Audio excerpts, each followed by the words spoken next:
Boa noite a todos. Estamos aqui ao vivo com o ex-vereador Noel Castelo. Noel, é um prazer recebê-lo aqui em nossa live. Muito obrigado por ter aceito o convite. E em nome de toda a equipe MPL Eldorado, nos saudamos você com boa noite e sinta-se em paz em casa, porque a live é sua. Então, tome a frente e pode dar o seu recado para a população de Eldorado. Quero começar dizendo também, dando meu boa noite, população que está assistindo, população do MPL, a população principalmente que nesse momento de pandemia vem se encontrando na obrigação de permanecer em suas casas, que essas palavras da gente também sejam palavras de conforto que possam amenizar essas dificuldades por quais não só o município, mas o estado, o país vem passando, e estamos aqui à disposição. Falar um pouco da experiência que a gente tem, trazer perspectiva ao povo eldoradense, falar um pouco da experiência política, a experiência de trabalho que nós temos. Eu acho que isso vai servir muito para trazer, assim, como eu falei, esse alento para a população eldoradense. É isso aí, Noel. Então, Noel, é o seguinte. Queremos começar fazendo um seguinte questionamento. Fala um pouco da sua vida pública, fala um pouco da sua vida, nos conte um pouco sobre o senhor e sobre a sua trajetória. Bem, população eldoradense, principalmente, a quem não me conhece, eu sou Noel Castelo da Costa, sou professor, eu me formei no antigo magistério em 1987, em 88 minha primeira turma de pré-escola, no bairro Padre Vergueiro, mas eu gosto sempre, quando falar da vida, é importante falar das dificuldades que a gente teve. Eu sempre morei no sítio, morava no bairro Abobral, meu estudo até a quarta série, eu estudei no Abobral mesmo, caminhava 5 quilômetros para chegar até a escola. Quando a gente passou a estudar a partir da quinta série, que era antigamente quinta série, a gente levantava às 3 horas da manhã, saía às 3 horas da manhã e vinha a pé para chegar até Eldorado. Terminava a aula, voltava a pé novamente. Isso me fortaleceu muito, porque para mim sempre as coisas foram difíceis. Quando no primeiro colegial a gente fez opção para fazer o magistério, eu tinha que estudar à noite. Então meu pai alugou um quartinho na cidade, na qual eu dormia naquele quartinho, e de manhã cedo eu voltava novamente para o sítio para ajudá-lo no trabalho da lavoura. Eu fui o único dos irmãos na época que levou o estudo até o final, pelo menos a gente se formou no magistério, e porque os outros foram desistindo por causa das dificuldades e porque também tinha que ajudar a família da gente. Nesses anos, a gente, como eu já falei, como professor, a gente sempre lecionando, a gente fez faculdade, eu tenho licenciatura curta em estudos sociais, uma licenciatura plena em pedagogia, tem uma pós-graduação em necessidades especiais e vários cursos de aperfeiçoamento que vêm auxiliando no trabalho da gente.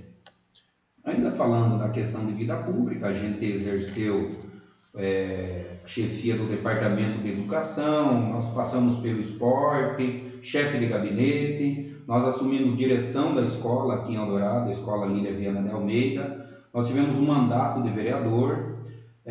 Nós também tivemos, ao longo disso, a gente foi convidado pelo governador do estado de São Paulo, Geraldo Alckmin, através da indicação do Samuel Moreira e do Edson Aparecido na época. Hoje o Edson Aparecido é secretário de saúde, está sofrendo com a pandemia do coronavírus em São Paulo, é secretário de saúde municipal de São Paulo. Nos convidaram para assumir na época o Escritório Regional de Planejamento e Desenvolvimento Regional, que era o escritório que ficava em Pariquera-Sul. Depois mudou para o Escritório Regional da Casa Civil, onde lá a gente ficou 5 anos.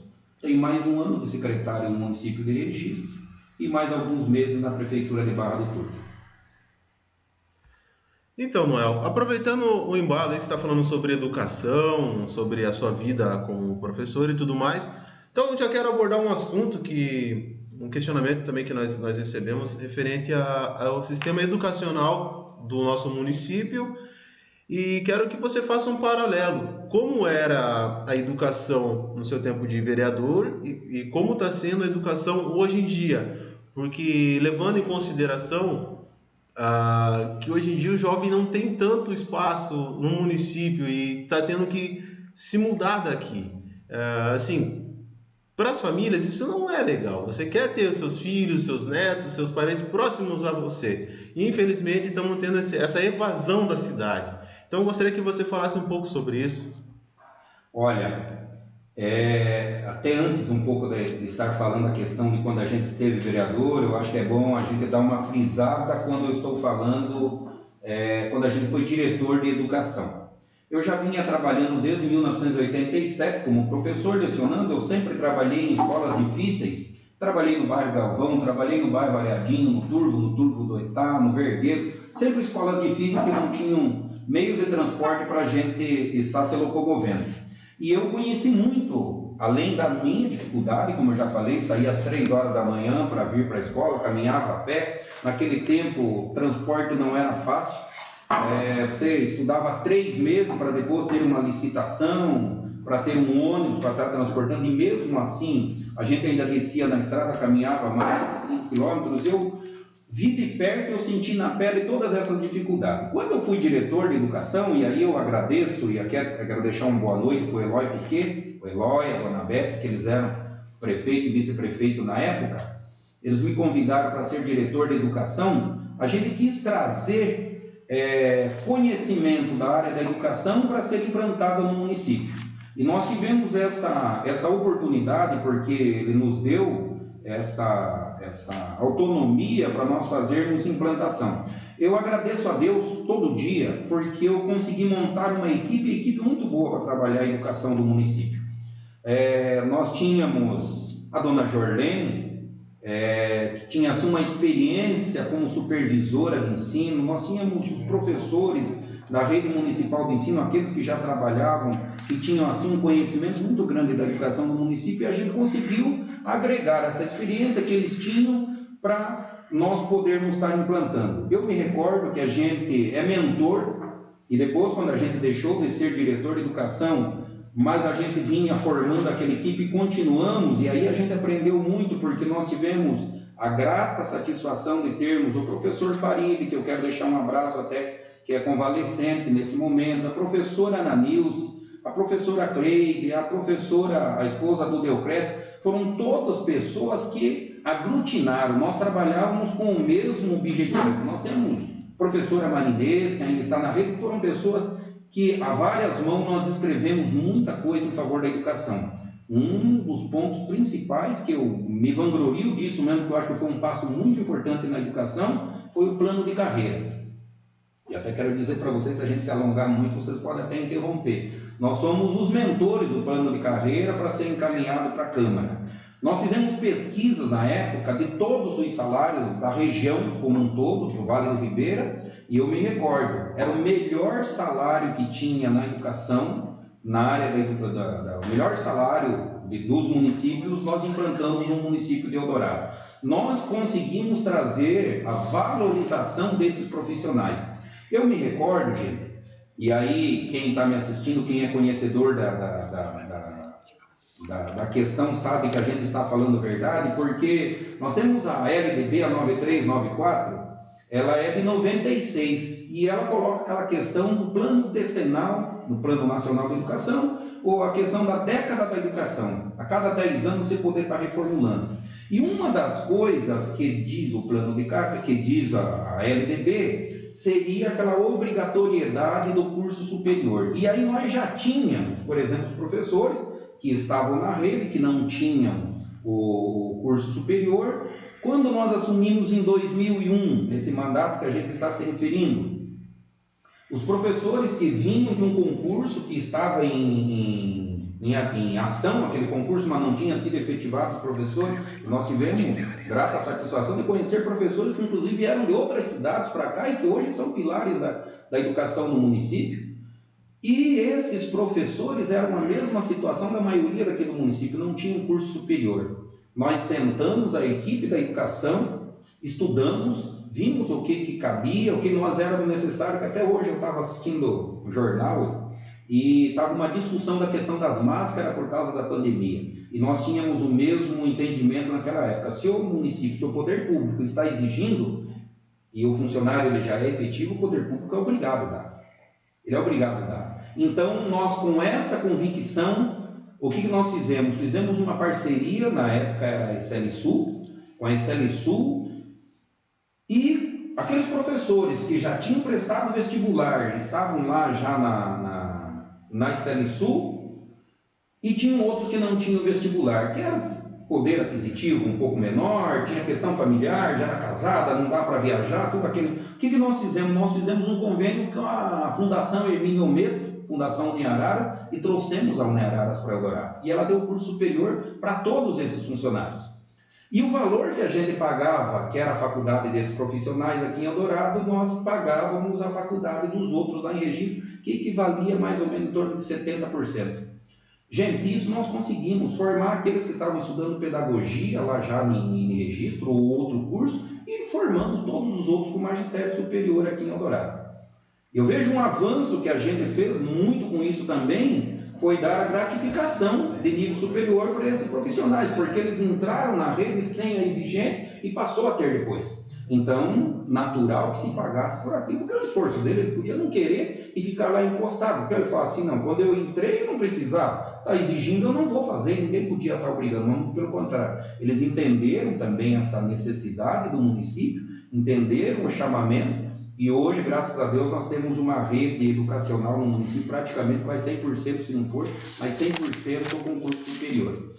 Gente, era gostoso, sabe, porque todo mundo trabalhava com amor, muito amor mesmo. Nós trouxemos o IESD para trabalhar aquela questão do pessoal que estava no SOS, que eram os chamados tomadores de conta de criança, e aí nós transformamos a questão conforme a lei exigia, que eram os ADIs, os Agentes de Desenvolvimento Infantil. Nós temos um curso gratuito para essas pessoas também, onde as pessoas de fora, inclusive do poder público, puderam também acessar esses ensinamentos. Nós mandávamos os professores fazer curso na jornada curitibana, não tinha condições de mandar todos os professores, mas os professores mesmo escolhiam uma equipe, e essa equipe era multiplicadora. Nós levamos professores para conhecer Centro Histórico de São Vicente, a encenação da chegada dos portugueses, o pessoal conheceu o Memorial da Língua Portuguesa, o pessoal conheceu a Biblioteca, o Museu do Ipiranga, o pessoal buscava conhecimento para trazer conhecimento. E isso é uma coisa que até hoje persiste, graças a Deus. E deixa eu até dar uma alongadinha aqui um pouquinho. Eu me recordo, a gente fez muitas parcerias também. Quando nós assumimos isso em 2001, nós tínhamos 2 escolas municipalizadas. Uma escola era a Lília Viana e a outra escola era a escola do Batatal, que até era difícil, quem estava assistindo, o professor Celso, a professora Heloísa, quem trabalhou naquela escola sabia. Por quê? Porque no período da manhã era escola estadual, no período da tarde era escola municipal, mas nós conseguimos com isso, gente. O recurso, eram poucos alunos, porque nós já tínhamos essas 2 escolas, e mesmo assim, nós, o Fundef na época, era Fundef, não era Fundeb ainda, nós equipávamos as escolas com material de qualidade e material em abundância, pagávamos bem os profissionais, e não era só os professores, aí era o pessoal do suporte pedagógico, era o pessoal da área administrativa, pagávamos muito bem e sobrava dinheiro. Foram os anos que esses professores ganhavam bônus no final do ano, e não era bônus de R$1.000, não. Nós temos professores aí que ganhavam bônus muito maiores que isso. Funcionários, gente, depois quando veio a municipalização em massa, que a gente discutiu muito isso, e eu agradeço a Deus pelo conhecimento externo. Nós pegamos em 2001 um conhecimento muito bom com a professora Rose Neubauer, que era secretária de Educação. Depois disso veio o Gabriel Chalita, um exímio pensador, e nós entendíamos a linguagem, como que funcionava. Então, as escolas foram se municipalizando diante de uma retórica de conhecimento nosso.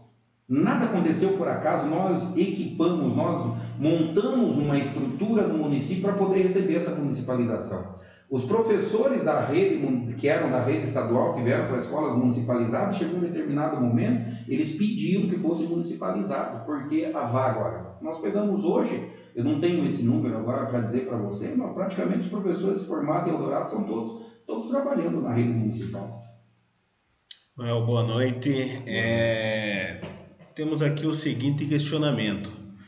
A gente tem aqui na cidade, que é a Univesp, né? Que é se eu não me engano, é uma faculdade custeada pelo governo do estado, né? E que fornece à população alguns cursos, né? Não são todos. Então você geralmente tem que cursar aquilo que está proposto ali pela grade de ensino. Aí nós temos o seguinte questionamento, né? Após o ensino médio, após a formação dos alunos no ensino médio, muitos não têm condições de estar custeando uma faculdade fora da cidade, né? Como nós temos aqui próximo a nós, a cidade de Registro, a UniVR, né? Que agora é o Centro Acadêmico Universitário. E muitos não têm condições de custear essa faculdade, transporte. E nós queríamos saber a seguinte questão. Antigamente, em outros mandatos, nós tínhamos a Metodista, que é uma faculdade privada, porém que tem cursos com preços acessíveis. E hoje essa faculdade não encontra-se no município, não tem mais disponibilidade, e a gente percebe muitos jovens por aí sem oportunidade e sem perspectiva de um crescimento profissional. O que poderia ser feito para modificar essa situação? Eu gostaria de convidá-los, até nessa pergunta que você fez, as pessoas a lerem uma obra. Essa obra é do Ronaldo Pamplona da Costa, que chama-se Um Homem à Frente do Seu Tempo, que é uma interpretação de uma obra de um escritor romano, aonde quer dizer assim, quem sobreviverá? Quem sobreviverá? O que eles interpretam? Eles interpretam as utopias, ciência e religião, para que a gente encontre resposta para o que está acontecendo hoje. E aí eu digo para você, vou voltar bem a fundo nessa pergunta, porque é uma pergunta muito interessante. É a gente entender como as coisas funcionavam, como as coisas estão funcionando e como que elas têm que funcionar. Por quê? Eu conheço na pele essa questão de você não poder dar continuidade a seu estudo. Hoje eu não posso parabenizar a situação da forma que está. Por quê? Porque antigamente parava lá no primeiro, segunda série, primeiro, segundo ano. Depois quem terminava a quarta série era campeão. Não podia vir para a cidade, não tinha transporte. Quando vinha para a cidade, estudava até a oitava série, meu Deus do céu, parece que era um doutor, porque não tinha condições de continuar. E quando eu falo dessas dificuldades todas, as pessoas aqui dos arredores, aonde está podendo assistir, eles sabem que eu estou falando verdade, eles sabem que eles passaram por isso. Quantas e quantas vezes eu tenho parentes aqui que terminavam a aula às 11 horas da noite, saía caminhando em grupinho e indo embora a pé porque não tinha transporte, a gente batia na porta do prefeito, pedindo um dia, quando tinha poucas coisas, o prefeito arrumava uma conduçãozinha, colocava todo mundo naquela condução, normalmente ia a pé. Hoje essas questões é faculdade. Quando nós trabalhamos muito isso, essa questão de faculdade. Por quê? Eu tenho uma passagem, quando eu estava na oitava série, houve um pessoal de fora que foi na sala e fez um sorteio, e eu ganhei um curso de informática. Um brindezinho lá, ganhei um curso de informática, porque avaliava nota, um montão de coisa, a gente foi se classificando, ganhando. Gente, isso por volta de 82, 83, por aí. Quando eu cheguei em casa todo feliz da vida, com aquele papel dizendo que eu tinha direito a um curso de informática, meu pai olhou para mim e falou: meu filho, isso aqui é faculdade, quando você estiver ganhando o seu próprio dinheiro, você vai lá e faz esse curso, porque eu não tenho condições de te dar. Naquele momento eu fiquei muito triste, mas eu entendia a situação dele, porque ele tinha vários outros filhos que não tinham condições nem de nada, como queria me pagar aquele curso? Então eu entendi aquilo. E hoje o que acontece? As pessoas não conseguem estudar em registro, mas gente, nós mantivemos isso em 2001, 2003, 2004, até 2007, quando o Eloy foi prefeito, quando a dona Beca, depois que o Eloy esteve afastado, que ela assumiu, nós mantivemos isso. Nós demos. Quando muito apertou, nós fizemos parceria com alunos e pagavam uma mixaria. O restante todo era o município que dava, porque a lei permite. A lei diz que se você atende todos os outros níveis de ensino básico, ensino médio, você pode investir no ensino superior. Essa lei não mudou, essa lei continua. Então, gente, Santo Branco, está me assistindo, com certeza, sabe muito bem disso. Rubens Lacerda, motorista aposentado, Santo Branco aposentado, o Toninho, acho que está na ativa ainda, esses motoristas estão assistindo, eles sabem. Nós fazíamos rodízio, tinha um ônibus velho que uma vez até quebrou, a polícia prendeu, tal, mas ele levava esse pessoal. Gente, nós mandávamos, a Nazil, ela tinha um grupo de mulheres que trabalhavam no SOS, um dia ela nos procurou no departamento de educação, Noel, aquele pessoal ali, ninguém não fez nem segunda, nem terceira, nem quarta série, como é que nós fazemos? Tinha aquele ensino, o EJA lá, que era um acelerado, nem me recordo o nome, como que é chamado lá, que tinha registro, nós colocávamos ônibus para pegar e fazer o transporte dessas pessoas, e essas mulheres iam fazendo provas que ia eliminando disciplina, todas elas hoje têm mulheres, que eu digo, homens e mulheres, todas têm um certificado hoje. Se na época que o recurso era bem menor, a gente conseguia fazer isso, eu vejo que hoje falta gestão. Gestão, gente, eu sei, porque a gente escuta por aí, estamos pagando dívida. Eu concordo. Pagar dívida não é fácil, principalmente quando essa dívida não é da gente. Mas se as coisas fossem fáceis, todo mundo fazia. Quando eu me proponho a fazer alguma determinada coisa, porque eu bato no meu peito e digo assim, eu tenho capacidade de fazer isso aqui e vou fazer de forma diferente. Tem um velho ditado, eu gosto de incrementar minhas falas, que diz assim, que cada macaco no seu galho. Não é pejorativo, mas é uma verdade. Meu pai sempre dizia isso para mim. Não vá querer fazer aquilo que você percebeu que você não tem capacidade para fazer aquilo. Vai se intrometer nas coisas dos outros. E eu vejo, política é para político. Administração de coisa particular é para quem está no ramo das coisas particulares. Não se intrometa, não inverta, não pega um mecânico para colocar ele para fazer aquilo que não é da alçada dele. Não pega um motorista para que ele queira ser um mecânico. Não pega um mecânico para ser um médico. Não vai dar certo. E é isso que às vezes tem acontecido no nosso município. Quando você fala da faculdade, você sabe que hoje a legislação permite o EAD, inúmeros, não precisa ser metodista, não precisa ser a Unisa, não precisa, inclusive a própria Unisep já tem um curso EAD. O que eu vejo é que as pessoas, mesmo sendo EAD, eles têm que pagar aí 140, às vezes 200 reais, tirando a Unifesp, que é pública, o governo do estado que mantém, você tem que pagar 150 reais. Aí você ganha R$1.000, R$1.040 por mês, você é funcionário público. Aí você ganha isso, você tira R$200 para pagar um curso superior. E ainda tem que disponibilizar uma horinha ali para ir lá estar com o tutor, tem que ter a internet em casa, senão hoje a internet está aqui, uma porcaria que está caindo toda hora. Eu pago R$100 dessa minha internet, que é a Infovale. Então você põe lá R$200 do seu curso superior, mais R$100 de internet, mais um computador, mais não sei o que, lá foi seu R$1.000. E a comida, a água, a luz, as coisas dentro da sua casa é impossível. Eu vejo que a gestão ela tem que disponibilizar essas ferramentas para as pessoas.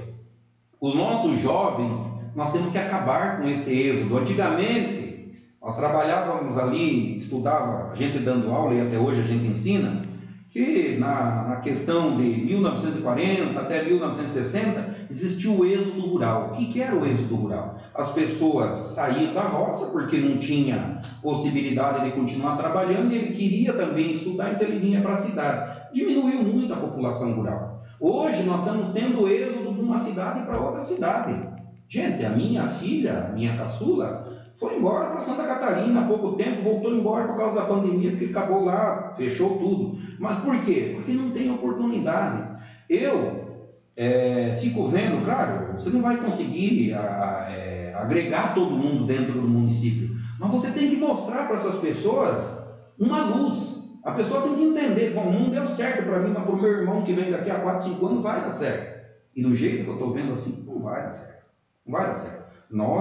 Você citou a questão da estudo à distância, e eu estou falando para você que nós formamos todos esses professores, funcionários aí, pagando em aula presencial. E isso não fez rombo na educação do município. Nós mantivemos, só para você ter, quando nós assumimos em 2001 a prefeitura, assumimos porque o mandato era do Eloy, nós estávamos juntos, nós tínhamos 4 linhas de transporte de alunos, combis.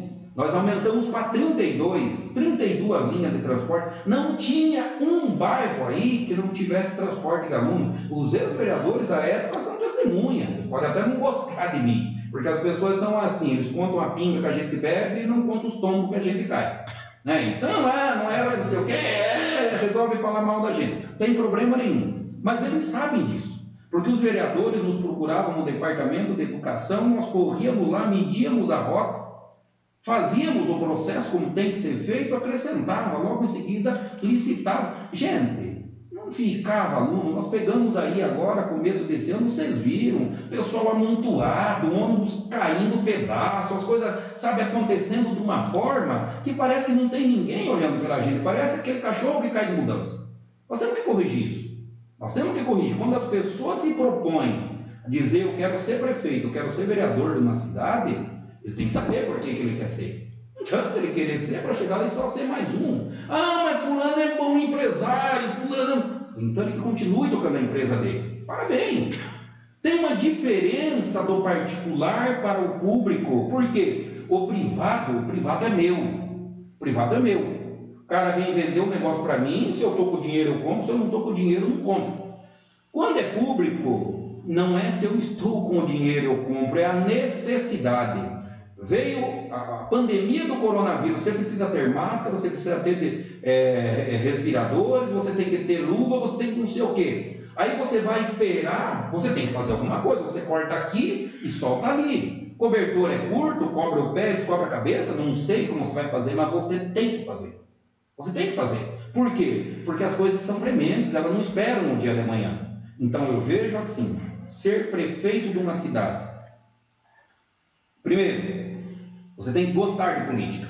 Você tem que ter aqui, no sangue seu, o gosto pela política. Aquela pessoa que vai ser acordado 3 horas da madrugada, é aquela pessoa que vai ser chamado no sábado, no domingo, deu 5 horas, o celular dele vai tocar e ele vai atender, vai dar 10 horas da noite, ele vai atender, ele está num churrasco com a família, se alguém vier atrás dele, ele vai deixar o churrasquinho da família, ele vai atender. Em primeiro lugar, isso. Segundo, você não faz política sentado, você não faz administração, não faz política simplesmente sentado na cadeira de prefeito. Administração, de gestão, é você sair, é como se você estivesse buscando o problema para você. Você tem que sair, você tem que ver o que está acontecendo. Terceiro, contatos. Eu lembro que dizia assim, fulano sabe em São Paulo. Você tem que ter contatos, você tem que ter deputados que são atuantes, aquele parceiro seu, você tem que ter o senador que é parceiro seu, você tem que ser amigo do governador. Não gosto do presidente, não sou amigo do presidente, mas você tem aquelas pessoas que estão em volta, que vai fazer a ponte para você. E aí você faz ponte. Eloy fez ponte. Ponte, literalmente falando. Quando nós assumimos em 2001, o Eloy havia falado na campanha, nós chamamos ele de louco. Quando ele falou assim, se no meu mandato eu não fizer essa ponte, eu faço uma forca na praça e me enforco. Nós falamos, você é louco, rapaz. E o Geraldo Alckmin chamou o Eloy e falou assim, consegue para mim 3 milhões do Fundesvar, que foi um recurso que o governador vendeu a Comgás e ficou para que os municípios fizessem essa distribuição, onde 50% era para investimento, 50% para infraestrutura, você consegue 3 milhões de reais, o restante eu concluo a ponte. Eloy, não, governador, como nós vamos conseguir 3 milhões? Eu faço a conta, Eloy batia no peito, eu faço a conta, ele falava, Eloy, começa com 3, termina com 6, você não vai ter dinheiro, deixa o governo do estado faz a conta. Na época, o Samuel estava no segundo mandato com intenções de ser deputado. A amizade que a gente tinha, nós somos as pessoas que lançamos a candidatura de Samuel no primeiro mandato dele de deputado estadual. Samuel teve 2 prefeitos que encamparam a campanha dele, a primeira campanha dele de deputado estadual. Um chama-se Décio Ventura na Ilha Comprida e o segundo chama-se Eloy Fouquet aqui em Eldorado, que junto redistribuiu o recurso, tira daqui, corta de lá, disponibilizando 3 milhões. A ponte ficou concluída. Era a maior dificuldade que os agricultores, que os professores, que os alunos tinham, porque tinha que atravessar de balsa, se chovia não dava, se fazia sol demais não dava, porque o rio abaixava, tinha lodo, tinha isso, tinha aquilo, faltava combustível para pôr na balsa. E a gente conseguiu, nós chegamos nessa. Isso lá atrás, quando o recurso era pequeno. Então, isso que eu digo, tem que ter vontade, tem que ter sangue na veia. O problema aparece, eu fui diretor de loja, fui diretor de departamento, fui diretor de escola. 4h30, 5 horas da manhã, você não tinha boca, você tinha que atender o celular, porque Eloy ligava, viu? Verdade, gente. Aquela questão lá não sei aonde, como é que ficou? Você tinha que pular da cama e tinha que trabalhar. Hoje você não encontra as pessoas. Hoje você não encontra. E era obrigado. Eu fazia faculdade, eu tinha até hora que eu ficava com o celular assim olhando porque sabia que a hora ligava. Quebrava um ônibus, você tinha que se virar, você tinha que se... no outro dia tinha que ter transporte lá. Então eu vejo que é dessa forma. Tem que ter agilidade, tem que ter gosto pelas coisas.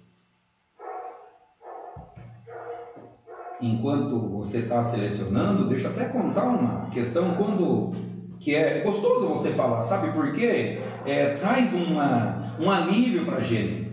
Eu saí da prefeitura em 2013 e agora eu fiz um processo seletivo, a gente passou, voltei a dar aula. Eu achei uma coisa absurda.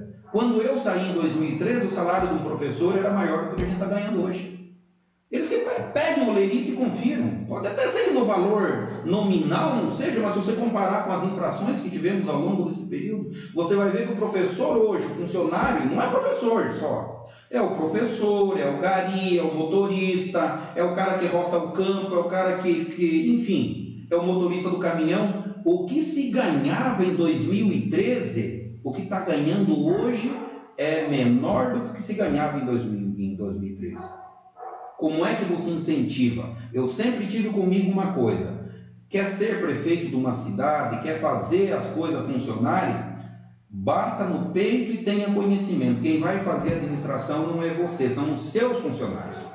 Porque se eles estão bem, se eles estão alegres, eles vão para o mercado, eles fazem compra, eles vão na loja, eles compram roupa nova, eles compram tênis do filho, material escolar, sabe? Se ele tem condições de estar fazendo isso, gente, ele vai trabalhar com uma alegria danada. Hoje nós temos funcionários aí que dão graças a Deus quando dá horário para ele sair do serviço, porque, gente, está devendo no banco. O empréstimo consignado lá, o banco, o dinheiro cai no Santander, se ele for 6 horas da manhã, está travada a conta lá, porque ele não consegue sacar enquanto não descontar o valor dele primeiro. Gente, como que o cara trabalha? Está lá no serviço celular, toca a cobrança que está cobrando o cara, não tem condição de continuar trabalhando. Então, Noel, nós temos o seguinte questionamento aqui da Leila Adriana Cagliari, até quero agradecer a ela pela participação aí na transmissão, e ela falou a seguinte questão: Noel, bom te ouvir. Sabe informar se as crianças da rede municipal estão recebendo alimentação escolar nesse período de pandemia? Estão sendo entregues cestas básicas para as famílias das crianças? Olha, doutora, um abraço, boa noite. Doutora, minha advogada em várias ações, companheira de trabalho, companheira de luta, um abração mesmo. Doutora, o que eu sei assim de concreto da rede municipal, quando começou a questão da pandemia, houve assim uma distribuição daquele produto de merenda que já estavam comprados, foi feito várias cestas e distribuído para aqueles alunos, principalmente para aqueles mais carentes. Eu não sei se continua, não sei dizer para a senhora. Uma outra situação, tanto para a senhora como para as demais pessoas que estão assistindo nesse momento, uma outra situação, eu sei que a nível de governo do Estado está sendo distribuído. Inclusive o governo do Estado, utilizando a equipe de questão de aplicativo, de tecnologia, ele paga um valor, uma cesta no valor de R$55 para essas crianças, então elas estão recebendo, vão receber durante esses 3 meses. Caracterização vai continuar. Conhecedor do governador do estado, como eu conheço, eu sei que ele tem essa sensibilidade e vai continuar. Agora, da rede municipal, eu sei que houve uma distribuição no início, hoje eu não sei informar se está tendo, também não digo que sim e nem que não. Noel, agora vamos apimentar um pouco a entrevista, me permita, por gentileza, mas temos o seguinte questionamento: qual a diferença entre os vereadores de hoje com aqueles que faziam parte da Câmara Municipal na sua época? Olha,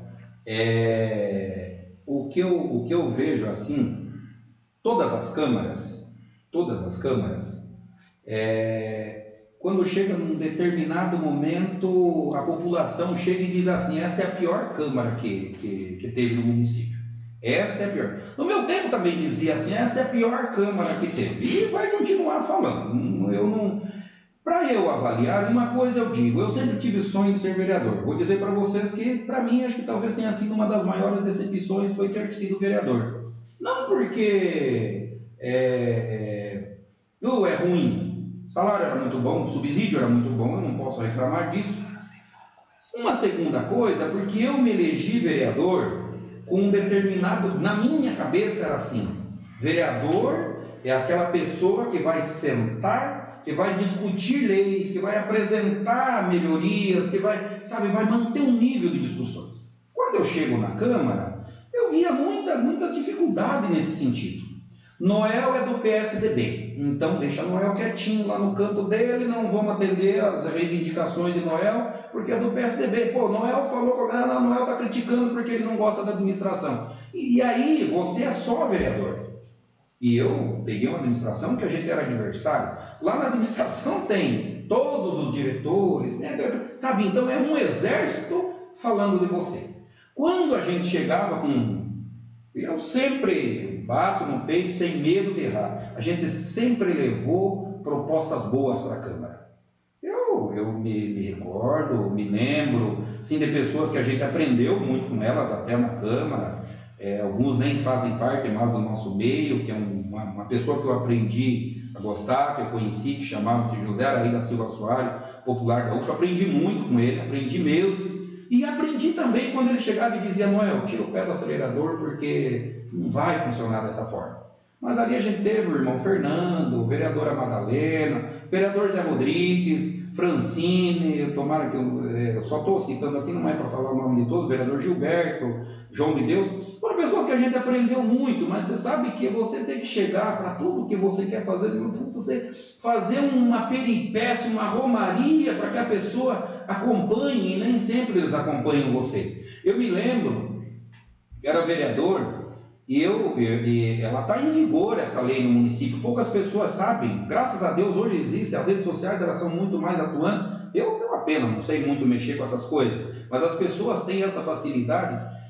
Eu levei para a Câmara a discussão de um projeto de lei que virou lei depois, por quê? Quando eu dava aula no Vergueiro, eu tinha duas alunas que enxergavam pouquíssimo mesmo, elas tinham um problema de visão muito sério. E eu levei um projeto de lei para a Câmara de que a Prefeitura, todo início de ano, tinha que ser feito um exame de acuidade visual para as crianças, constatado a dificuldade de visão dessas crianças, que era necessário, tivesse lá uma receita de óculos, a Prefeitura tinha que dar o óculos e continuar fazendo o acompanhamento dessas crianças. Gente, eu não sei quantas sessões a gente teve que discutir para ter aprovado isso aí. E era uma necessidade, eu via isso. E hoje, gente, ficou uma lei obsoleta. Não é levado em consideração. Modificações que a gente fez no plano de carreira dos professores, modificações que a gente fez no Estatuto do Servidor, pense na dificuldade, porque existem leis, até a pessoa fala assim, quando eu for vereador, eu vou aumentar o seu salário para tanto. É uma coisa que eu aprendi, você só consegue mexer nisso aí se tiver uma vontade do poder administrativo, do poder executivo. Se ele mandar o projeto de lei, então ele abre, dá uma abertura e você mexe, porque são leis que não é exclusividade do vereador. Mas a gente aprendeu com isso. Então eu vejo assim, hoje, eu acho que por formação, respondendo a pergunta, por formação, eu acho que é a melhor Câmara. Mas assim, quando a gente pegar por produção, não sei se muda muita coisa diferente da outra. Noel, posso até estar errado, mas aí você pode me fazer uma indagação. Parece que pensar na população está se tornando uma utopia. Posso estar errado quanto a esse meu pensamento? Eu citei o exemplo do um homem à frente do seu tempo. Eu citei esse exemplo no começo da minha fala, porque tudo que a gente pensa, nossa, isso não vai... Você é bobo, isso aí não vai acontecer. Isso aí não vai acontecer. Gente, eu quero dizer uma coisa para vocês. Tem eleições nesse ano. Eleição para prefeito, eleição para vereadores. Então toda a população vai escolher. Se não mudar as eleições, vai escolher um prefeito, um vice-prefeito e os vereadores da Câmara do município. O que eu digo para a população? Às vezes a pessoa fala assim, fulano não é, fulano isso, mas quem vota é a população. A população tem que analisar o seu candidato. Quando ele for falar uma coisa que você percebe que realmente é uma utopia, descarte. A gente pretende, a gente é pré-candidato, ainda vem as convenções, a gente não sabe se será aprovado nas convenções, com o pé no chão, falar aquilo que se encaixa dentro do orçamento do município. Um dia desse a gente esteve conversando com alguma pessoa de dentro da administração atual, aonde colocando que o município vem fazendo inúmeros parcelamentos. Quando a gente teve essa conversa, estava girando em torno de 370 mil de parcelamentos que o município vai ter que pagar. E o que eu penso? O que eu vejo? Quando a gente conversou, não tinha essa questão de coronavírus, mas hoje tem. Hoje tem questão de coronavírus. Como que a gente faz para agilizar isso? Você tem que partir para a negociação. Meu Deus, quando negociou com o governo do estado a devolução de dinheiro do convênio A, do convênio B, a situação do estado, a situação do município era um, agora é outro. Vai cair a arrecadação, todo mundo sabe disso. As lojas estão fechando, vai cair a arrecadação do ICMS. O governador é sensível para essas coisas. Protela esse parcelamento. O que você não pode deixar aquela pessoa que é o motriz da sua administração passando dificuldade. O que você não pode é se agarrar com pessoa que te puxa para baixo. Tem um velho ditado que diz assim, que papagaio que acompanha João de Barro, ele vira servente de pedreiro.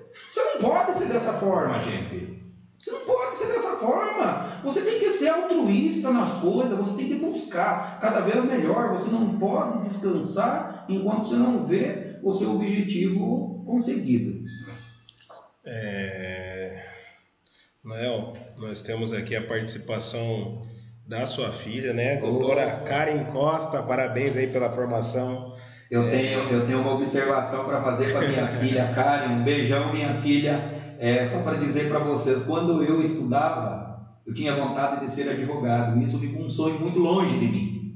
E graças a Deus, quando ela terminou o ensino médio, papai, eu quero ser advogado, eu via nela o meu sonho. E graças a Deus, hoje ela é bacharel em Direito, já fez a primeira fase da OAB, mudou a segunda fase, mas eu tenho certeza que estudiosa do jeito que ela é, puxou o pai, ela vai passar também na segunda fase, vai ser uma ruim advogada, se Deus quiser, ela vai ser aquela carne de pessoas.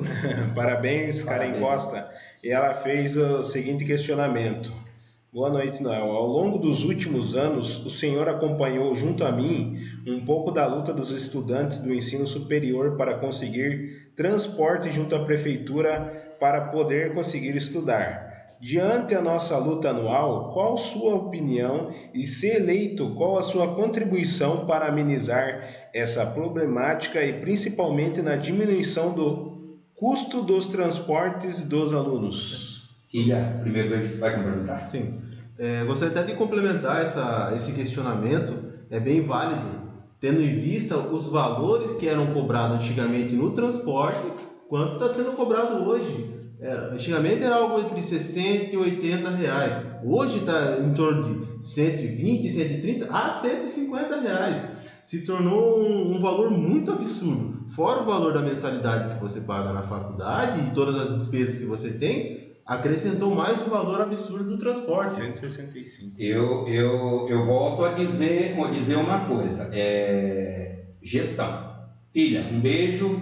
Eu sei da sua dificuldade. A sua dificuldade era a minha dificuldade, minha filha, porque era a gente que tinha que estar bancando, a gente sabe muito bem isso. É mais fácil para as pessoas fazer isso aqui, ó. É mais fácil para a pessoa tirar a responsabilidade. Mas tem um ditado que diz assim, que não existe rosa sem espinho. Então, rosa tem, se não tiver espinho, você descarta, porque, filha, uma coisa eu digo para você e para todas as pessoas que galgam esse degrau, que estão estudando. Como eu falei, a gente é pré-candidato, vem em convenções, se for aprovado e se participando lá, se eleito for, uma coisa, velho, nós vamos reduzir isso aqui. É um absurdo.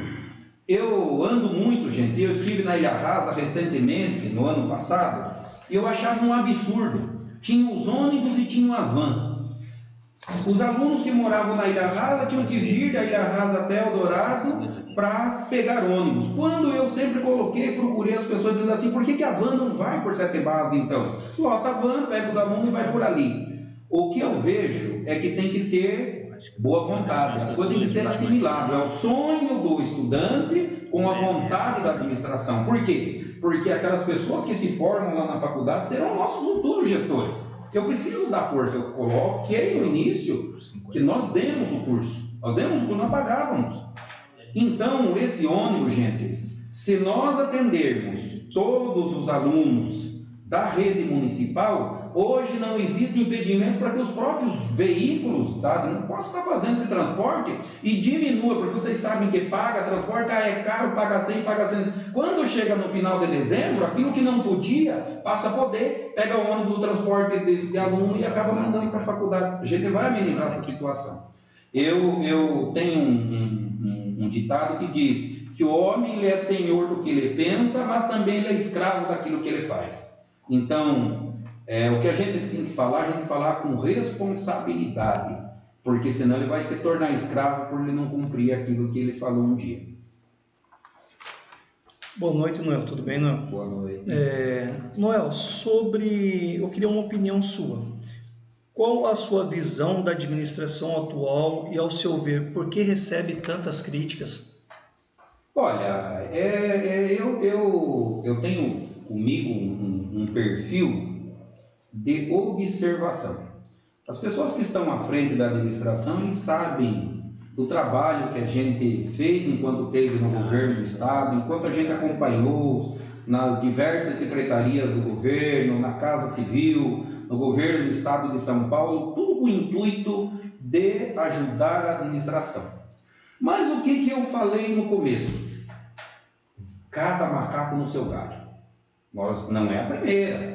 Nós vimos numa outra administração que doa em quem doer, pode virar a cara para mim no dia de amanhã, encontrar comigo na rua e nem falar. Um grande pecado que aconteceu no município foi aquele afã do Muda Eldorado.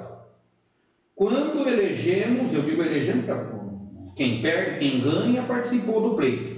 Elegemos um prefeito que não tinha documentação. Você falava para a população, se ganhar não vai ser prefeito, se ganhar não vai ser prefeito. E cada dia é igual massa de bolo. Quanto mais bate, mais cresce, quanto mais bate, mais cresce. E aí, uma eleição anulada, um presidente, um vereador, uma pessoa que se elegeu vereador, se torna presidente de Câmara, ele se torna prefeito, 3 meses depois vem uma nova eleição, continua, se torna prefeito, tudo pessoas que não tinham experiência para isso.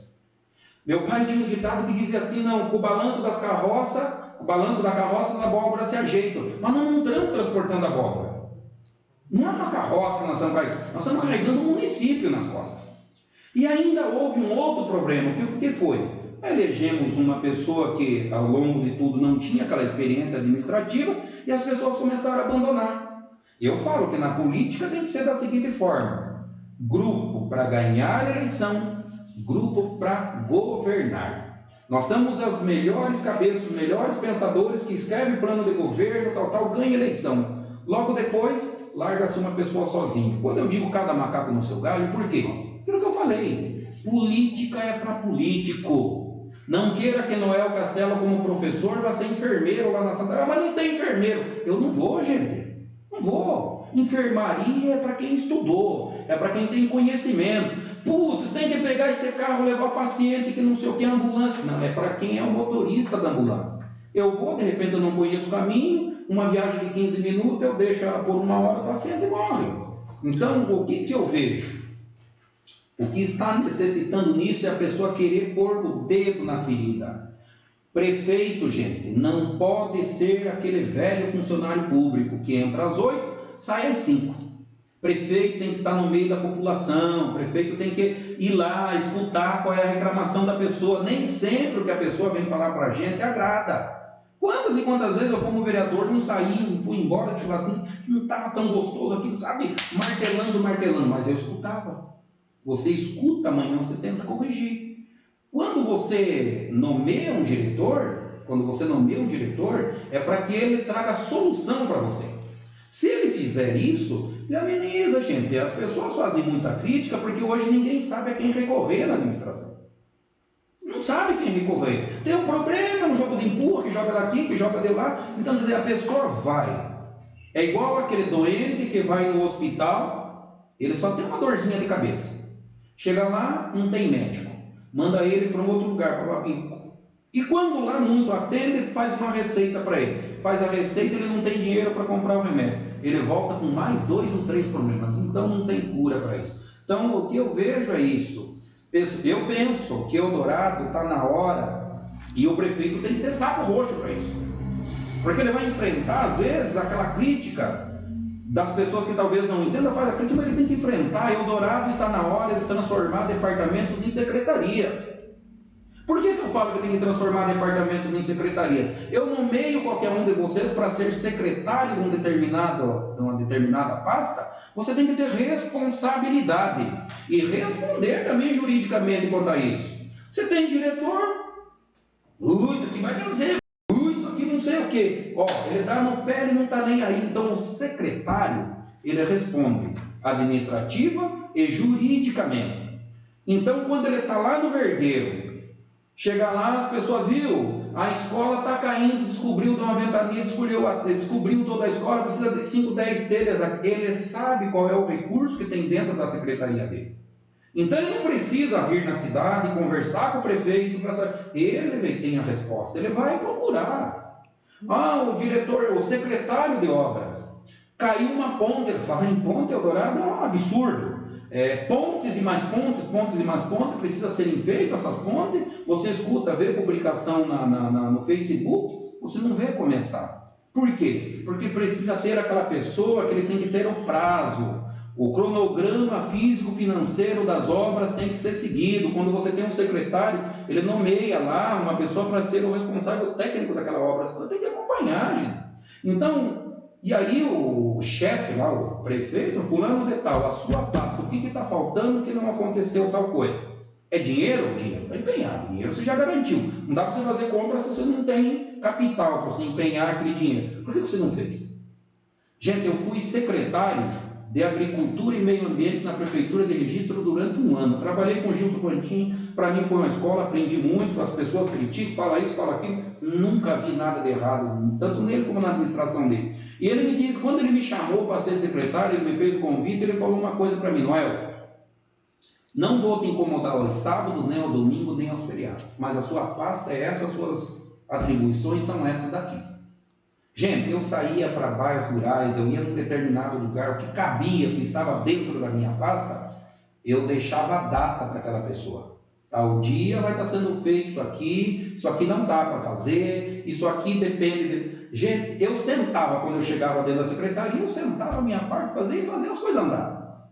E eu ligava para o prefeito, num determinado bairro, tem uma coisa acontecendo assim, se o senhor for lá, isso já está encaminhado, aquilo ali, estamos fazendo programação. Isso precisa ter essa responsabilidade. Nós não podemos ficar à mercê de que você é diretor simplesmente, e aí o cara liga para você, viu? Aquele recurso que era lá para você pegar e fazer já foi transferido lá para outro departamento. Bom, a sua secretaria tem um orçamento, você faz o seu cronograma de gasto diante daquilo que você sabe que você tem para gastar.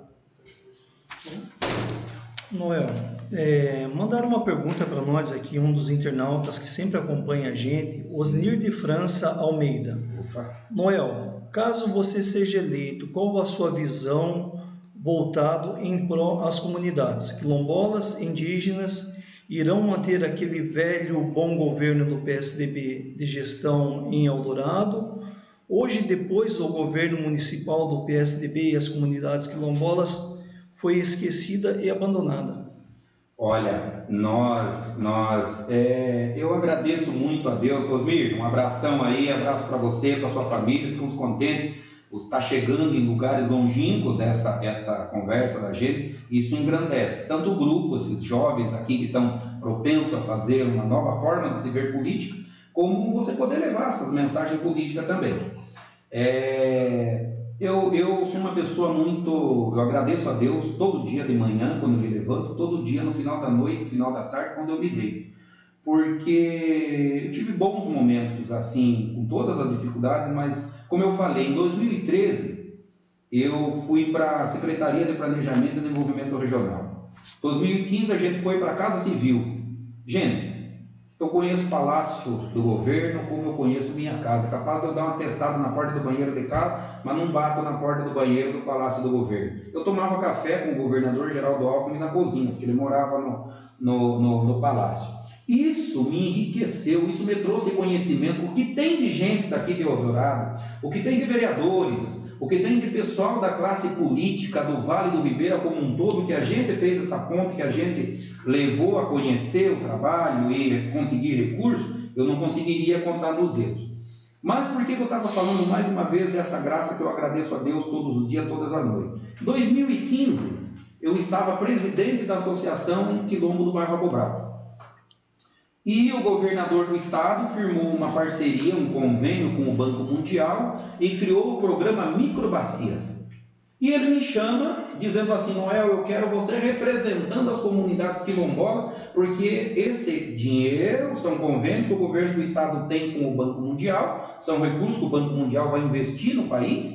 Nós temos aí os hospitais, as UBSs, tudo que o governo do estado fez com esse recurso, mas a salvaguarda era investir nas comunidades quilombolas, no agronegócio, nos assentamentos e nas aldeias indígenas. E ele me chamou para que a gente pudesse estar fazendo essa ponte junto às comunidades quilombolas. Não estou escondendo de ninguém, é notável, é conhecimento de todo mundo, que a maior parte das pessoas que moram nos quilombos são de um eleitorado petista. Nós tínhamos até um pouco dessa dificuldade, mas nós sentamos com a liderança, e aí tem um trabalho do ITESP, Secretaria da Justiça e Defesa da Cidadania, que foi primordial junto à CAT. E aí a gente tinha esse conhecimento, a gente conhecia o diretor regional do DRS aqui, da IDR de Registro, que era o Mamute, o Renato Cabelo, em Pariqueraçu, à frente do ITESP, o pessoal do ITESP aqui em Eldorado, o ITESP em São Paulo, gente, o Marcos Pila, enfim, todo esse pessoal, o pessoal da CAT em Campinas, e a gente tinha uma facilidade para fazer os projetos. E os projetos funcionavam da seguinte forma: era de 200 em 200 mil, conforme você gastava 200 mil, prestou conta, que tem uma facilidade e uma vantagem. Tem o ônus e tem o bônus. Você tem que investir o recurso e prestar conta, que é uma dificuldade que as prefeituras têm às vezes, é prestar conta. E a gente prestava conta, você já se candidatava para mais 200 mil, mas não é chegar lá e pedir, eu quero para 200 mil, era projeto. E eu, graças a Deus, auxiliei praticamente quase todas as comunidades quilombolas a fazer o projeto. Nós fazíamos o projeto redondinho e 1% o governo do estado pagava. Hoje os quilombos, e aí eu quero mandar um abraço para o Eloy Fouquet, que foi um empreendedor da linha verde no município, e quando ele fez a linha verde, que nós dizíamos, você é louco também, utopia, e pegava toda a produção agrícola, praticamente toda a produção agrícola dos pequenos produtores e vendia diretamente no Mercadão em São Paulo. Hoje os quilombos têm uma infraestrutura que, implantado uma nova, segunda fase da linha verde no município, Osmir, você tem certeza disso? Todos os quilombos hoje têm uma sede, os quilombos têm trator, têm implementos agrícolas.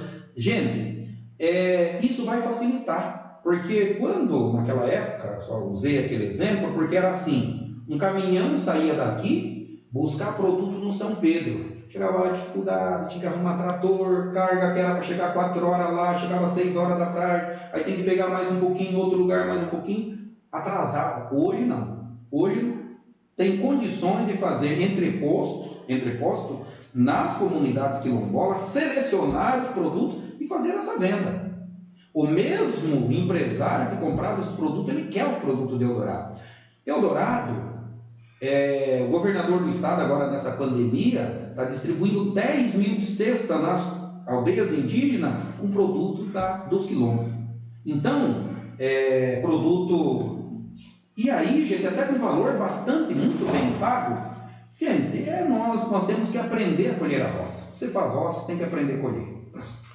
Noel. E a gente vai continuar, viu, Osmir? Se Deus quiser, sendo aprovado, tanto na convenção como vindo, a gente vai continuar e tem que contar com as lideranças, porque quem mora na terra é que sabe o que dá na terra. Você conhece a terra sua, você conhece a sua área, claro que agora nós temos agrônomo, tem análise de terra, tal, mas não adianta. Tem terra que às vezes nem sal não dá e você quer plantar banana e colher os melhores cachos. Não vai, gente, não vai conseguir.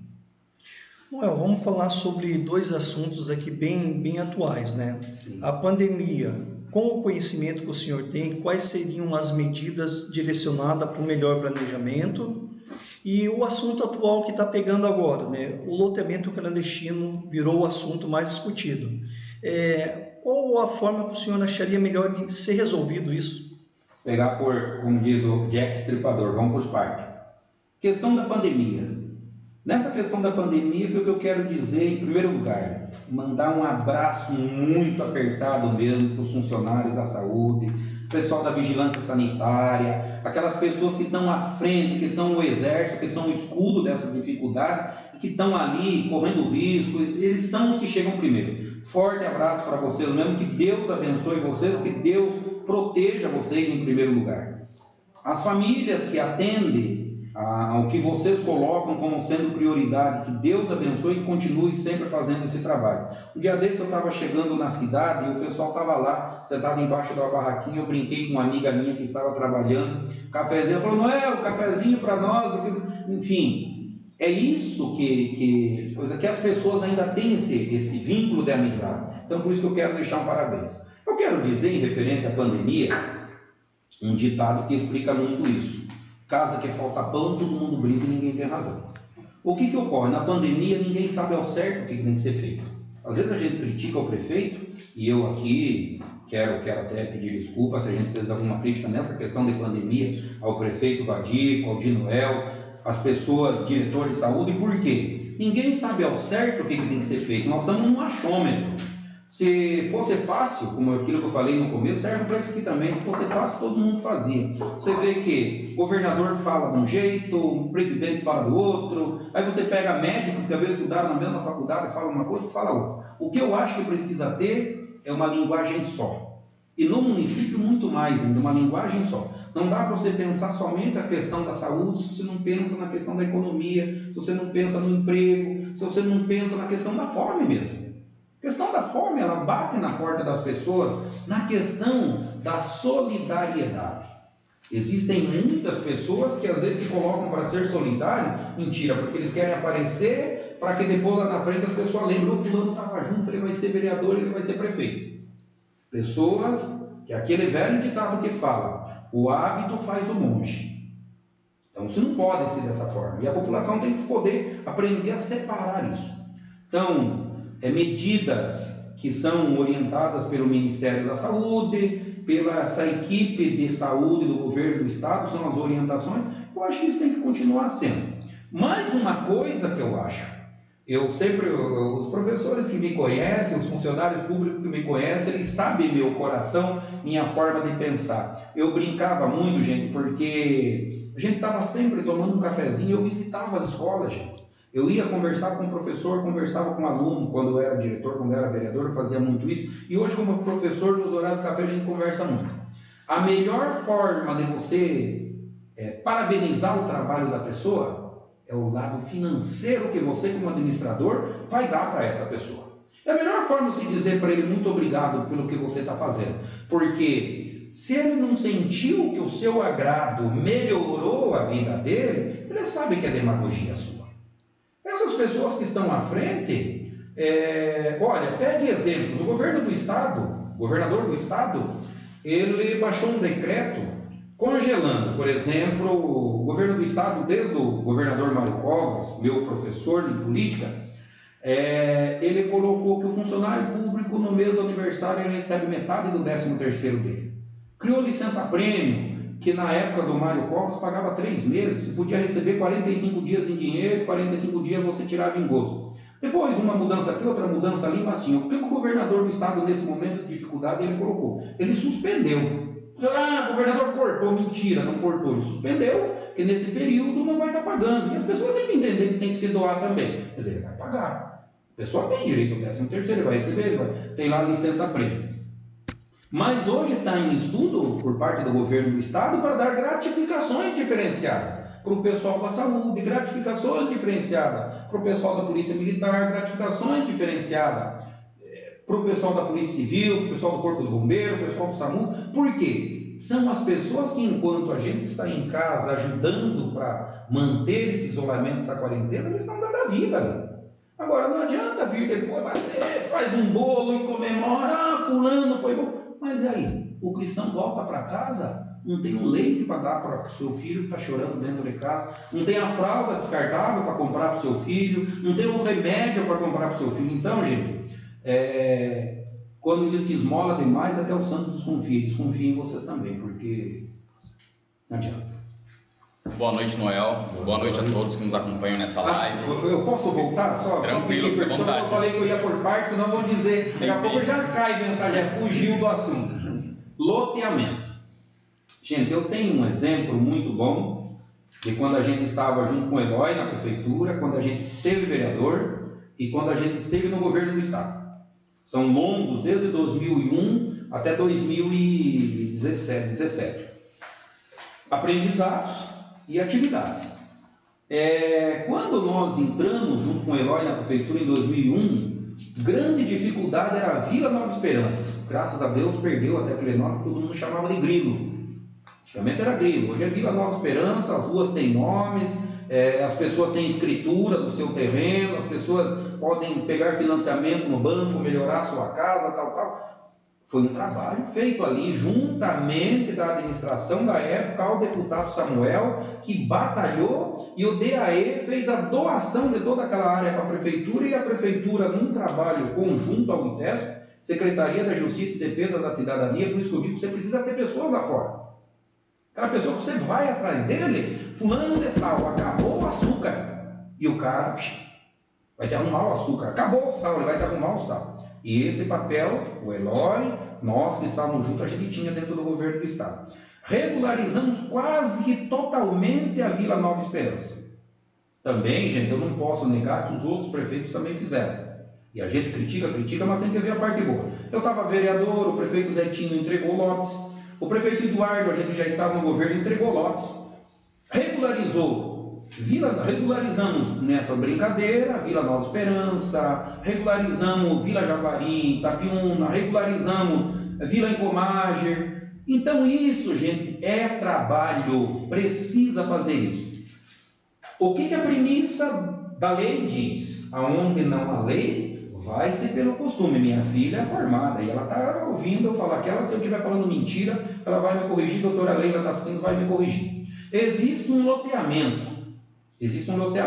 Gente, nós temos que entender que as pessoas que compram, elas compram na boa fé.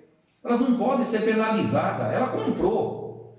Eu, secretário de Meio Ambiente em Registro, um dos papéis meu lá dentro da secretaria era essa questão das regularizações de lotes, de loteamentos. Hoje existe um loteamento, é uma coisa irreversível. Eu vejo assim, Batico, se você estiver me assistindo, você vai estar ouvindo o que eu estou falando aqui. Apontar o dedo para o prefeito e dizer, porque foi o prefeito. Pelo que eu sei, nem é ele, nem foi ele, é da família, tal. Mas o que precisa ser feito? O poder público tem que entrar lá, porque tem que levar melhorias, tem que ter água, tem que ter luz para essas pessoas. Nós não podemos fugir disso, e isso é papel do poder público. Se não fosse, Vila Nova Esperança não estava regularizada, porque as pessoas diziam, invasão, a área do DAE. Fulano entrou lá, que se não fosse o governador Mário Covas, não tinha regularizado aquela enorme daquela área que é o Jardim Pantanal de São Paulo. Se não fosse a favela de Genópolis em São Paulo, porque como que começam os loteamentos?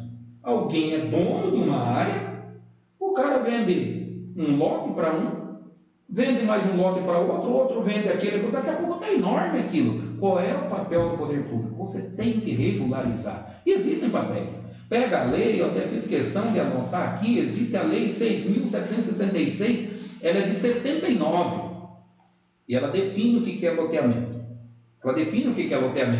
Então, está ali, a pessoa comprovou que a área é dele. O dono, quem vendeu, ele comprova que a área é dele. Ele vai fazer registro de cartório, o cartório vai pesquisar isso aí para saber se a área realmente é dele, tal, para que depois ele vá fazendo as publicações. Enfim, 5% tem que ser reservado daquilo para as obras públicas, 10% é para sistema viário. Vai se encaixando o poder público. E eu digo uma coisa, o próximo prefeito tem que fazer isso. Tem que parar de fugir dos problemas. Vocês, famílias que moram nesse loteamento em Itapiúna, vocês têm que contar com o apoio do poder público. E eu dou parabéns para vocês no sentido de que vocês é que nem como se nós pudéssemos fugir para um determinado lugar para que o vírus não pegasse na gente. Amanhã você chega lá, viu, mas só que é de fulano, mas foi o único lugar que eu encontrei para eu me livrar do vírus. Eles estão fugindo de um problema que é enchente. Todo ano que dá enchente, a pessoa tem sua casa alagada, perde tudo. Às vezes está pagando o sofá, está pagando o guarda-roupa e ele perde. Então hoje eles estão num lugar que, graças a Deus, esse tipo de problema não vai ter. E qual é o papel do poder público? Não tem que levar benfeitoria para essas pessoas, tem que ver que são seres humanos, tem que pegar com mão de ferro nisso. Ah, fulano não fez, fulano, vamos fazer. É isso que precisa ser feito. Espero em Deus que você tenha respondido. Sim. Ô, Noel, eu moro aproximadamente 18 anos aqui em Eldorado, não sei se chegou a pegar a sua gestão, o seu mandato. O pessoal pergunta muito a questão sobre emprego. O que fazer para gerar emprego na cidade? Eu tenho 2 filhos adolescentes e isso não é só o meu caso, é o caso de várias famílias, né? O que acontece? O jovem ele estuda, né? Se forma e na hora de procurar emprego não tem. Uns acabam mudando para Registro, outros para Curitiba, outros para São Paulo. Então, como resolver essa situação que pode ser feito para estar criando a geração de emprego aqui na cidade? Olha, o que eu vejo? Tem um ditado que diz assim: não grite a sua felicidade porque a inveja está ali do seu lado, ela tem sono leve, se gritar você acorda. E as pessoas têm inveja daquelas pessoas que fazem. Eldorado tem um parque industrial criado na administração do PSDB. Esse parque industrial, poucos municípios têm, pouquíssimos municípios têm. O que a administração tem que fazer quando pensa em emprego? Gente, nós precisamos passar para a população que emprego não é simplesmente aquela vaga do concurso público que você vai fazer para que o filho seu vá trabalhar na prefeitura. A prefeitura não é uma máquina de fazer dinheiro, ela não vai conseguir empregar toda a população. Então, de que forma que você tem que fazer? Você tem que chamar a iniciativa privada para dentro da cidade. Como é que você chama a iniciativa privada? Gente, não pense vocês que Ribeirão Preto, que foi considerada a Califórnia brasileira, não pense vocês que Indaiatuba, não pense vocês que São José do Rio Preto, que as cidades desenvolvidas que nós temos no estado de São Paulo e no Brasil, não pense vocês que foi uma coisa assim, já nasceu dessa forma. Não nasceu. Prefeito tem que buscar os empresários. É uma coisa que eu falo da questão do turismo. O maior setor empregatício no Brasil hoje, se não for no mundo, é o turismo. E como é que você emprega no turismo? É chamando as pessoas para investir no turismo.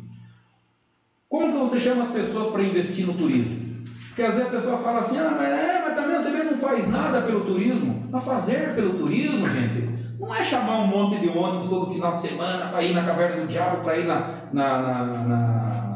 usina, para ir na queda do meu Deus. Gente, que chegue 500 pessoas em Eldorado no dia de hoje para ir nesses lugares e vai todo mundo almoçar meio-dia. Até pela questão da pandemia hoje, vamos supor que não dava, porque a fila ia virar quarteirões. Não tem condições, por quê? Porque o dono do restaurante, ele sabe que o número é limitado de pessoas que comem ali todo dia. Então ele não vai fazer comida para 500 pessoas, porque hoje podem ter 500, amanhã pode ter 50 ou 5. Então o poder público tem que fazer esse chamamento. Chama os empresários da cidade, os empresários de fora, faz congresso dentro do município, mostra as belezas naturais que o município tem. Eldorado, para se desenvolver no turismo, tem que ter hotel, tem que ter restaurante, tem que ter meios para levar o turista, tem que ter divulgação. Se não tiver isso, gente, está perdendo essa fatia do turismo. Eldorado tem um parque industrial, como eu falei, que poucos municípios têm, e não é do Vale, poucos municípios no estado têm a área que o parque industrial do Eldorado tem. Você tem que chamar os empresários. Vem cá, nós te damos isenção de 15, de 20 anos, e você vai empregar mão de obra do município. Não, mas o que eu vou trabalhar não dá para só ter mão de obra. Você vai ter 10, 15% da sua mão de obra especializada, que elas serão formadoras dos outros que vão começar a trabalhar. De repente, depois que você aprende, você nem quer mais, porque você já vê outro horizonte. O horizonte se abre para você. Quando nós pegamos, eu vou usar um exemplo da educação, gente, nós dávamos cursos de aperfeiçoamento, formação continuada em serviço. As pessoas têm que ir aprendendo, trabalhando. O Mário Covas dizia assim: peguei um estado quebrado, nós temos que trocar o pneu do carro andando. Você tem que trocar o pneu do carro andando. Se você não faz isso, você fala assim: mas é impossível. Claro, na linguajar, na coisa, você sabe que é impossível trocar o pneu do carro andando. Mas é a forma de você mostrar. Traz o empresário, conhecer Eldorado. O cara constrói uma pousada ali para 15, 20 pessoas, outro faz um restaurante para mais 10. E aí você traz. Pensa Campo do Jordão na época do inverno. Se não tivesse a questão de pandemia, eu já participei de curso, de congresso.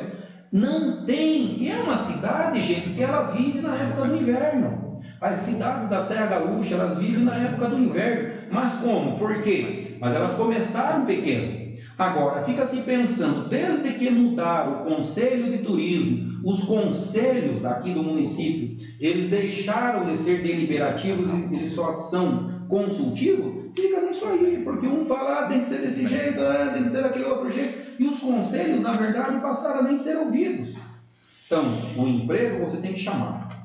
Você tem que chamar as pessoas que têm recurso, investir no município, emprega 5, emprega mais 5. Você não pode permitir que o emprego saia. Nós tínhamos uma fábrica de costura aqui na cidade, que foi trazida em gestões anteriores quando nós estávamos, que hoje fechou. Hoje fechou. Gente, eu ajudava com o meu carro.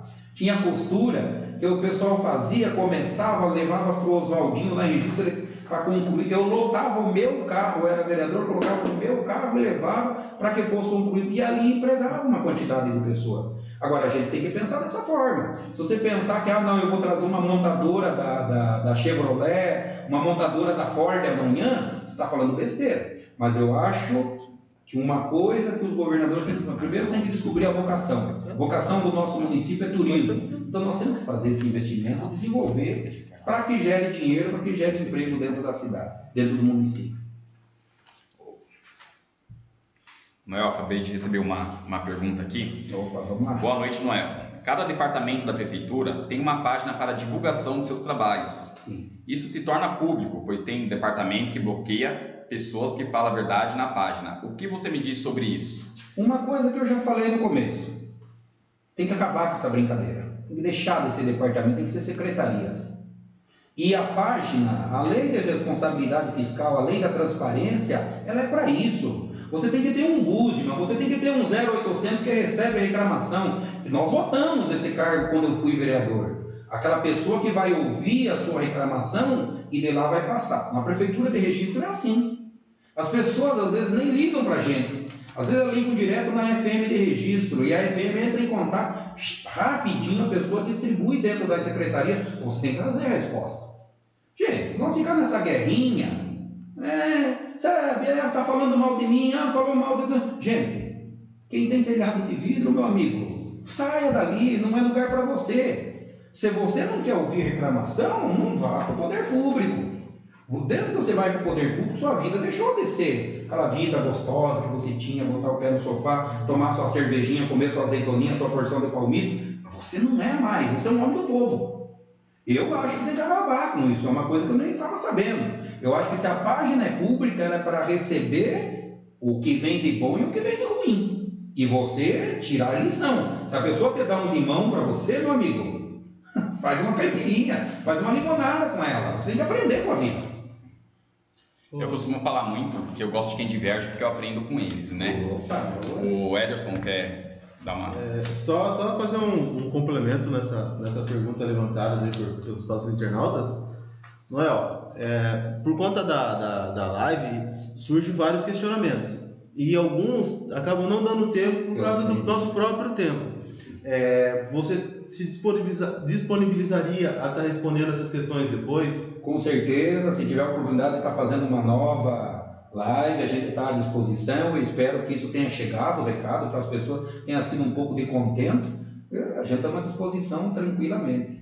Sim, eu quero parabenizar a todos aí que estão participando da live, né? Eu costumo falar que a participação da população, ela é fundamental na construção daquilo que nós acreditamos. Ô Nelson, eu vou deixar mais uma pergunta, você não precisa responder agora, porque até o horário já está avançado, né? Eu já vou estar passando para o Rodolfo estar finalizando. Sim. Mas você pode estar respondendo aqui no questionário depois para a população. Seria sobre o que pode ser feito para a valorização das cooperativas e dos pequenos agricultores. Não precisa responder agora, eu deixo essa pergunta aí, você pode estar respondendo depois nos questionários. Meu muito obrigado, né? Muito obrigado a vocês que participaram dessa live. Vou estar passando para o nosso amigo Rodolfo, que vai estar finalizando, tá ok? Boa noite a todos.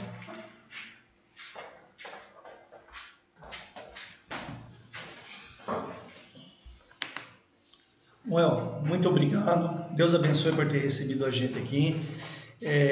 Tiver outra oportunidade, a gente vai estar junto aqui com o senhor aqui. Assim, a gente pede que curtam, compartilhem a nossa página. E eu queria uma palhinha assim, Noel, assim, de 3 minutos, 5 minutos no máximo, sobre a experiência do senhor na Casa Civil, para a gente fechar.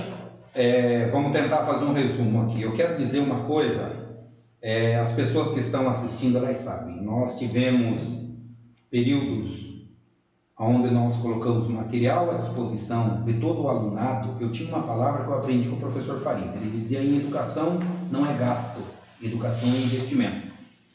E nós fazíamos. Nós somos pessoas que colocamos material à disposição. Nós acabamos com as quermesses nas escolas para comprar material. Acabamos com o envelopinho que pegava 30 centavos do pai da aluno para comprar bujão de gás da escola, para pagar a merendeira. Nós acabamos com isso. Hoje, infelizmente, está voltando. As escolas estão tendo que fazer quermesse para comprar material escolar, para comprar isso, para comprar aquilo. Isso precisa acabar. Nós demos uniforme para professor, uniforme para aluno, como eu já falei, material, transporte. Nós colocávamos ônibus, colocamos uma balsa nova lá no São Pedro, não dava para atravessar o ônibus grande, o ônibus levava até o lado de cá e o outro não pegava lá, porque vinha o pessoal amontoado numa Kombi. Nós levando dignidade para essas pessoas. E isso a gente tinha como conhecimento quando eu fui para a Casa Civil. Eu sempre entendia, porque eu me assemelho muito com as pessoas com quem a gente trabalha. O Alckmin, ele é muito humanista nessa questão.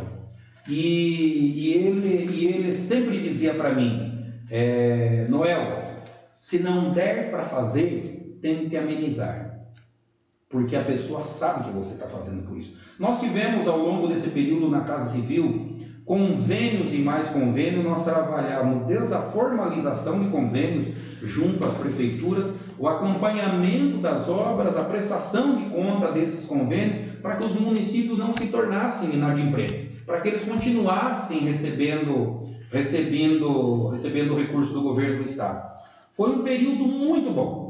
Para qualquer prefeito da época se perguntar como foi aquele período que a gente teve no escritório, hoje está sendo continuado com mão de ferro pelo meu amigo Rogério Pio, e a gente fica muito contente por isso. E para mim também foi um aprendizado. Gente, eu levava prefeitos, eu tenho um exemplo aqui da administração de Eldorado, só espero não estourar o tempo, que um dia eu estava na cidade, eu não tinha nem saído para trabalhar ainda, e o prefeito me ligou, com aquelas pendências que davam da balsa lá no Batatal: Noel, sabe se não consegue, prefeito, subimos amanhã, não vou nem marcar.